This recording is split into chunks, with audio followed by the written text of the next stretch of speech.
Welcome and thank you for tuning into this episode of Evidently You're Unaware. I am your host, Andrea, also known as the Successful Diva. I'm going to dive right in because I know that by now the viral video of Stacey Abrams, 10 Steps to Autocracy, has been out there, but I thought I would bring it into focus because this is important. Let's take a look.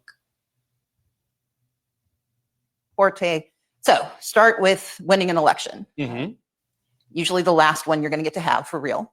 Number two, you have an expansion of executive power. The president decides he wants more than he's supposed to have. Number three, you start to make the Congress complicit. So you weaken them and you neutralize or neuter the judiciary.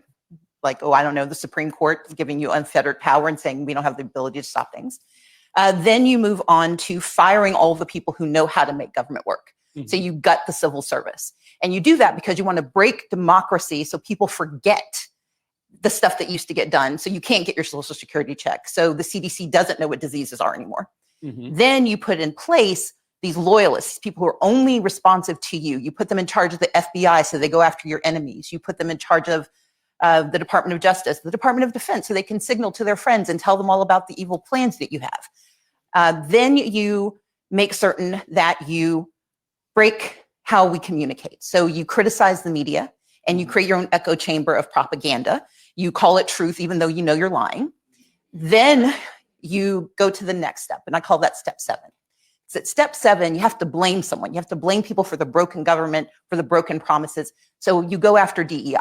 You go after the vulnerable, the dispossessed. You go after any community that doesn't look like what you think power should be. While you're doing that, you make certain that you, in step 8, you eliminate anybody who can help them. So you sue law firms that do pro bono cases. You go after philanthropies and accuse them of giving money to the wrong people. You go after colleges and universities that can teach people possibly what else they should know. You get to step 9 and you start to encourage and incentivize private violence. You send the US Marines into spaces they should not be. You send the National Guard in. You kidnap people off of the streets and pretend that's normal. Because that's how you quiet dissent. Because you make everyone afraid that if they don't do what you want, they might be next. And once you've done those 9 steps, step 10 is easy. That's when you decide there won't be new elections because everyone's either afraid, poor, broken, or complicit. That's it.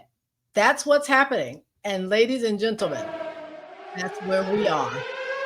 America is at number 9. Pay attention.